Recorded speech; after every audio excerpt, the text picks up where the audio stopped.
Outra coisa que é legal de pensar é que acaba passando batido às vezes também, mas como não é segredo para ninguém que em todas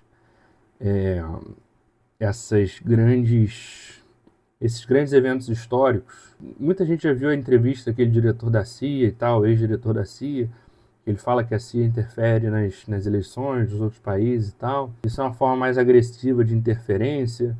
É, no próprio no próprio golpe de 64 aqui, teve a participação americana, o plano Condor depois, que unificava a interação do comando da CIA da América do Sul com as ditaduras do Cone Sul da América. Mas o meu ponto aqui é que muitas vezes essa é a intervenção mais radical da inteligência, né? Principalmente estadunidense, e é a que se tem mais informação aqui no Ocidente. A KGB, a antiga KGB lá da União Soviética e a atual, não vou lembrar o nome, a inteligência russa, a inglesa, o MI6, a alemã, que era a Abwehr na Segunda Guerra, agora não lembro o nome também estão sempre envolvidas nessas situações, mas aqui impacta mais diretamente aqui o caso do Brasil, é a da CIA mesmo, então vamos focar nessa questão aqui, e não só o Brasil, mas como o Ocidente como um todo. Por quê? Porque a gente pensa nessas operações todas, né, de impactar a eleição, bababá, não sei o quê, e a gente acaba muitas vezes não pensando nas operações e nas influências mais sutis, né? Porque, assim, qual é a parte mais importante de qualquer governo, forma de governo, forma de filosofia de Estado na Guerra Fria, do comunismo versus do capitalismo? Então, como o governo americano vai convencer o povo americano que hoje em dia com o Facebook, Instagram, rede social no geral, você consegue fazer um levantamento de dados com cientistas de dados e fazer uma pesquisa com milhões e milhões de pessoas, até bilhões de pessoas ao redor do mundo, num estalar de dedos. Mas antigamente era um pouco diferente, era muito mais limitado, né? Então, como é que você influenciava as pessoas, dos influencers antes das redes sociais, né? Como é que você influenciava as pessoas? Por isso que eu achei interessante trazer esse vídeo, porque pouco se fala de como a cultura americana foi utilizada como forma de influência ocidental, como forma de influência para a cultura ocidental. Por quê? Porque o governo americano tinha o American Way of Life, né, a forma de vida americana que eles viam como ideal, que era na época dos anos 50, pós Segunda Guerra ali, tá aquele boom, os homens voltando para casa para trabalhar, as mulheres que tinham entrado na força de trabalho para ocupar a, a ausência masculina que tinha ido para a guerra, tanto que tinha aquela foto da mulher fazendo assim, mas aí os homens voltam da guerra, aí as mulheres nos anos 50 voltam para casa, voltam para ficar como donas de casa. Os homens vão para trabalhar muitas vezes em fábricas, em trabalhos manuais que não demandassem nenhum tipo de formação acadêmica nem nada, e ganhavam um salário ali para serem considerados, para ser considerado classe média. E esse era o American Way of Life, que é o que a gente vê nos filmes, até hoje. Que era isso, o trabalhar de 9 às 5, segunda a sexta, chegar em casa, a mulher tinha ficado em casa o dia inteiro, cuidando das crianças, cuidando da casa, limpando a casa, fazendo a comida. O homem chegava do trabalho cansado, de terno, com a maleta, botava a maleta no chão, tomava cerveja, não sei o que, bababá, aquela história toda. Então, como é que você propaga isso para o mundo como sendo o modo de vida a ser alcançado, a ser almejado, a ser desejado? Você,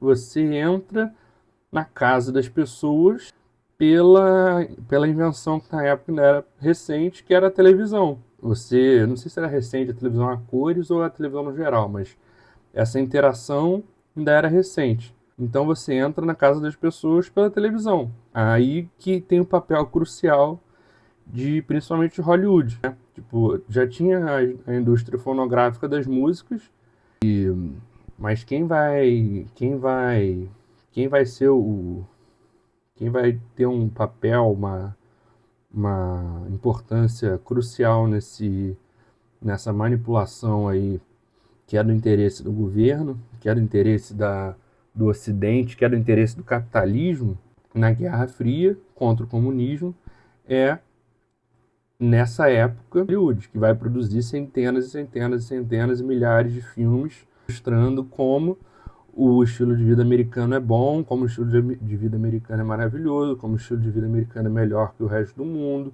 como o comunismo é ruim, vários filmes de guerra mostrando os soldados americanos como heróis, como salvadores da pátria, como os grandes vencedores da Segunda Guerra. Até hoje, os filmes americanos não mostram, evitam ao máximo mostrar as batalhas em território russo. Os filmes americanos, as produções americanas, pouco falam das batalhas de Stalingrado, das batalhas que ocorreram em território russo, porque eles sabem que quem segurou aquela ponta do fronte oriental ali foi o Exército Vermelho. Mas durante a Guerra Fria eles não poderiam falar isso de jeito nenhum, porque estava no auge da Guerra Fria, na corrida armamentista, corrida espacial, diversos conflitos indiretos. Então, então foram filmes colocando sempre o exército americano como salvador, como gênios, como militares maravilhosos. E a gente sabe que a realidade não é essa. Que o exército americano não tem nada disso. Tanto que depois de todas as outras guerras que teve, a Guerra da Coreia, que foi durante a Guerra Fria, que era conflito ideológico de esquerda e direita, a Guerra do Vietnã, durante a Guerra Fria, conflito ideológico de esquerda e direita.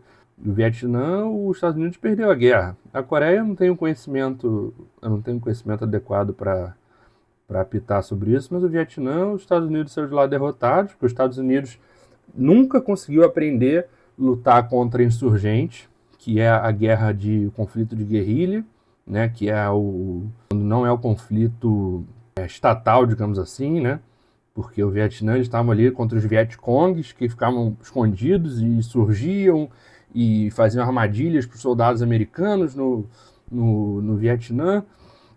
E aí eles saíram no Vietnã derrotados.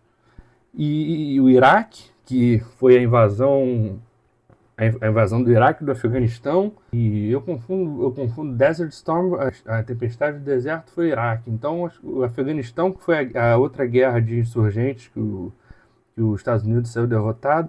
Enfim, isso tudo para dizer que o exército dos Estados Unidos é o mais bem equipado, é o mais bem não sei o quê, é o mais bem não sei o quê. E também não é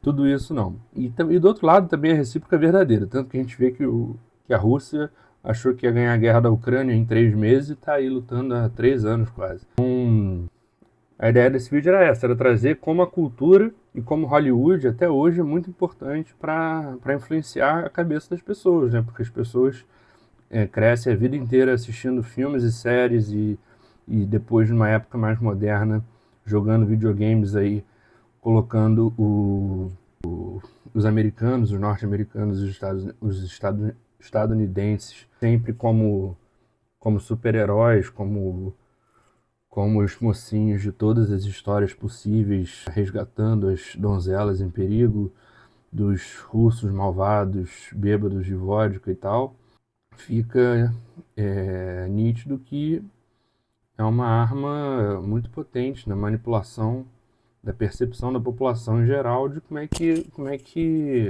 como se deve pensar. E aqui eu não estou fazendo juízo de valor, dizendo americano é ruim, americano é bom, russo é ruim, russo é bom. O que eu estou dizendo é que Hollywood foi, sim, de fato, utilizado como uma forma de manipular o povo americano por muitas décadas e é até hoje utilizado. Tanto que você pega para assistir diversos filmes.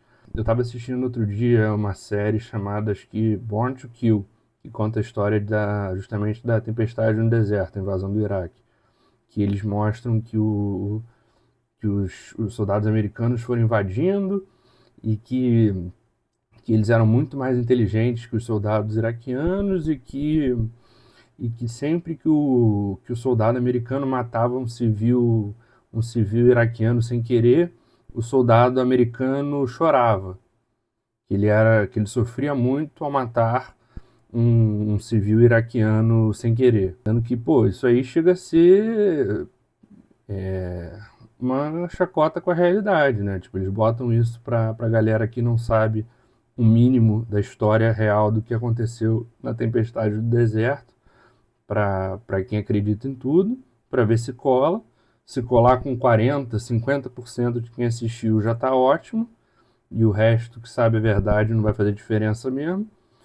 Então, sabe? E aí as pessoas vão acreditando, acreditando, acreditando e vão sempre com essa ideia de que os Estados Unidos são um grande mocinho da história ocidental moderna.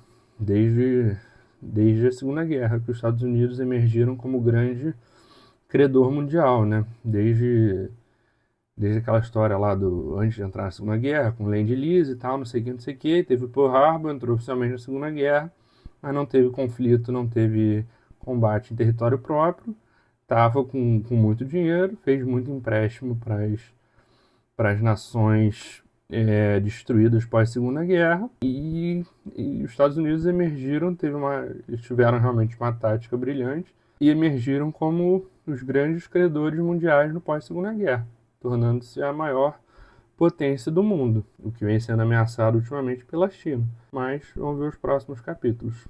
Valeu, gente. Obrigado.